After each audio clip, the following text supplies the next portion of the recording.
বাঙালির ১২ মাসে ১৩ পার্বণ এই কথাটা কি লেখা হইতাছি। চলো ভিডিওটা দেখতে থাকো, আমি শুরু থেকে শুরু করি।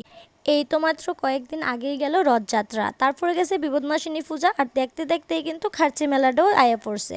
আমরা সবাই জানি যে ত্রিপুরার অন্যতম বিখ্যাত মেলা হয়েছে খার্চি মেলা, যেটা কিনা রথযাত্রার ৭ দিন পরের থেকে শুরু হয়। আগামী মানে আজকের থেকে শুরু হইতাছে জুনের ৩ তারিখের থেকে জুনের ৯ তারিখ পর্যন্ত আগামী ৭ দিন কিন্তু থাকবো এই খার্চি মেলা। আর যারা আমরা খয়েরপুরের আশেপাশে আছি তারা সবাই জানি যে সবার লেগা খার্চি মেলা ৭ দিন হইলেও আমরা লেগা কিন্তু এই খার্চি মেলা চলে ৯ দিন। খেলিগা কইতাছি, চলো ভিডিও দেখতে দেখতেই তোমরার সাথে শেয়ার করি।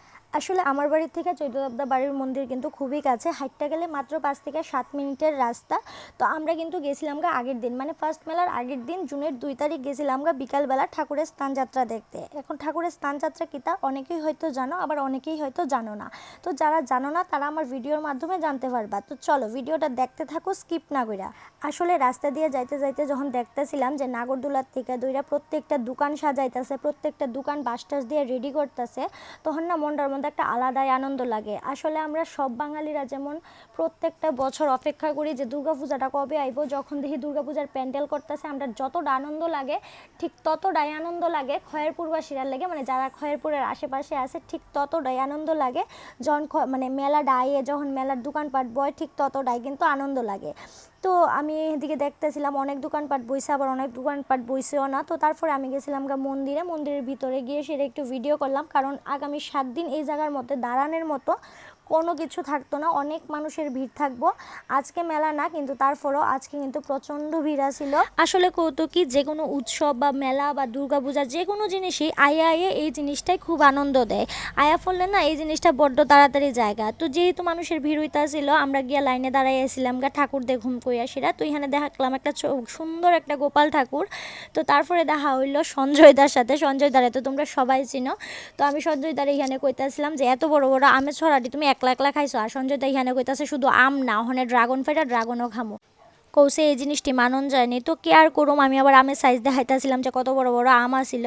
তো তারপরে আবার সঞ্জয় দা কইতাছিল এবার ড্রাগন ফাঁকবো, ড্রাগন ফাঁকলে ড্রাগনও খামো। তো তারপরে সঞ্জয় দার সাথে কথা কইতে কইতে এখানে আমরার গোপাল ঠাকুর করতেছিল একটু দুষ্টামি। তো তারপরে আয়া ফলো ওই টাইমটা, যেই টাইমটার লাগে কিন্তু হাজার হাজার মানুষ অপেক্ষা করে, মানে আশেপাশে যারা আছে প্রায় প্রচুর মানুষের ভিড় হয় এই জিনিসটা দেখার লাগা। ঠাকুরে যখন ১৪টা দেবতারে যখন মন্দির থেকে বার করে সেটা পুকুরে নেওয়া হয় স্নান করার লাগা। আসলে আমরা কিন্তু সবাই খয়েরপুর ১৪ দেবতা বাড়ি নামেই জানি, কিন্তু ১৪টা দেবতারও কিন্তু আলাদা আলাদা একটা নাম আছে। ওই নামটা কিন্তু আমরা অনেকেই জানি না। হ্যাঁ, আমিও জানতাম না, আমি জানি তোমরা অনেকেই ওই নামটা জানো না, আবার অনেকেই কিন্তু ওই নামটা জানো। তো চলো আজকে তোমরা সাথে আমি ওই নামটি শেয়ার করি।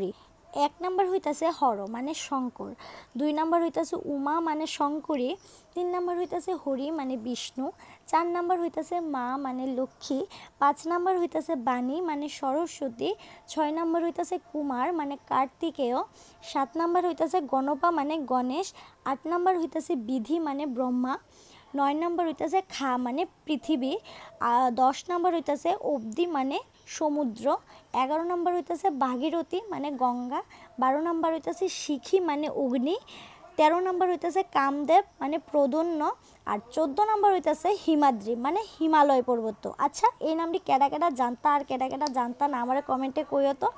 আসলে আমি যতটুকু জানি বা আমি যতটুকু শুনছি যে রাজা কৃষ্ণমাণিক্য বাহাদুর এই মন্দিরটা ১৭৬১ খ্রিস্টাব্দে স্থাপন করছিল।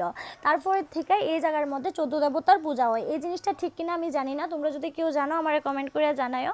আর এখানে কিন্তু একটা মূর্তি আছে রূপার, আসলে কিন্তু এটা রূপার তৈরি নিয়ে আমি এটাও জানি না।